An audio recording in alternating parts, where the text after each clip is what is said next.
Welcome back to the 6C. We're starting this series called the Devotionals by looking at the book of Exodus. And today what we're going to look at is Exodus chapters 1 and 2.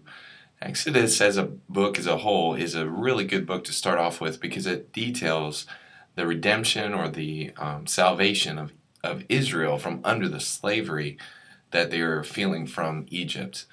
In the same way, as you read through the Bible, it constantly looks back at this story and describes our slavery to sin and how Jesus' death, burial, and resurrection frees us from this slavery. And often salvation is described in terms of an exodus. And so this is a great picture of the gospel for us. So let's start with chapters 1 and 2. If you have a few minutes, just read through chapters 1 and 2 to get a grip of what's going on there. I'm going to give a bit of a summary and then just draw out a few applications for us. In chapters 1 and 2, what you see is the story of Israel is being picked up at the end of Genesis and into Exodus, so that Israel, or Jacob, and his 12 sons are in the land of Egypt. His family has grown and multiplied to become a great nation. The boys and Joseph and his father have all died, and there's now a new Pharaoh in Egypt. Now this Pharaoh sees Israel, this great nation, as a threat and not a blessing. He sees them as the potential there that they would side with some of the enemies of Egypt and come in and take over. And so he decides to enact a plan to suppress the people of Israel from multiplying.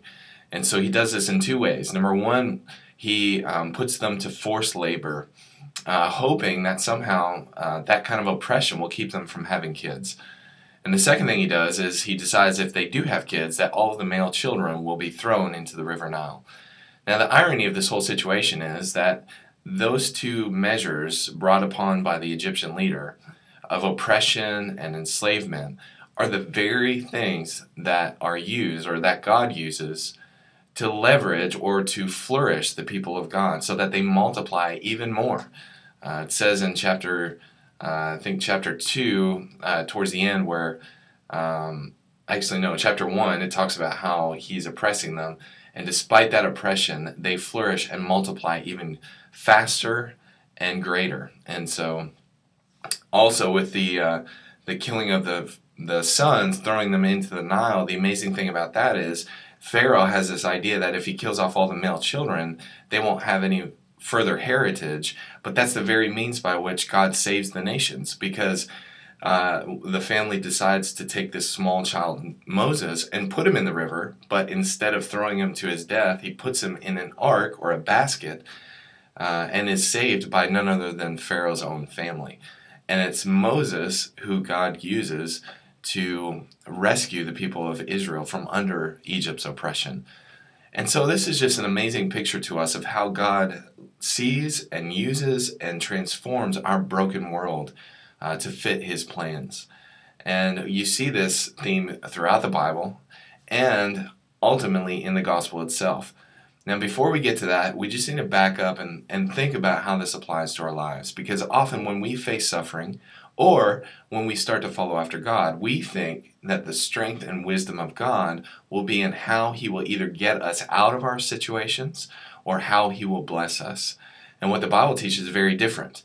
That the wisdom and strength and power of God is seeing how he uses or leverages a broken world and flips it on his head to ensure that his purposes come to pass. And so as you think about your own life, think about that all of us encounter suffering and opposition and frustration and temptation and those kind of things. And we often think, well, if I follow God, he'll get me out of those situations. But in fact, he often leaves us in those situations to highlight our weakness and our dependence on him, and then to show us his strength and his strategy and wisdom and creativity in using that brokenness to bring glory to himself. I think from my own life and our family's life, we went through a period of great debt, and we're just now finally coming out of that. And through that suffering, many times we cried out to God, please, we're sorry that we did this. Can you get us out of it? But we had to work very hard for many, many years. And what it taught us was how to be good stewards of our money. If we had never gone through that, we would never understand how to use our money in a way that honors God.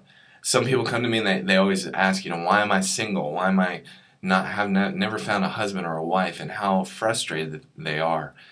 And yet that may be the very thing that God is using to teach them how to love Jesus even more, and guarding them from the idolatry that comes from relationships, that so many of us in our culture want to worship relationships as our means of fulfillment, and yet God may be keeping that person in singleness to teach them how to love God above everyone else.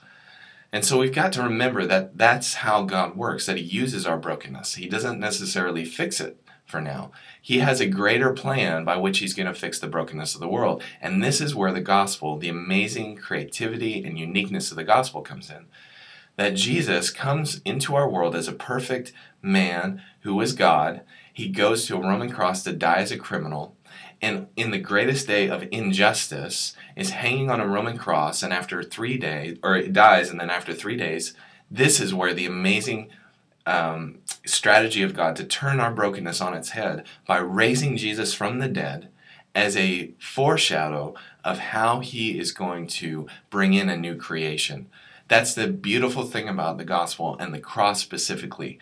On the most evil day of history, on the greatest day of injustice, on the most darkest day of death, God brought life. That He turned it around to show His wisdom, His creativity, and through weakness, He showed His ultimate strength. So, as we read through Exodus, I hope this really helps us grasp a bigger picture of the gospel and our understanding of the wisdom and strength of God in our lives.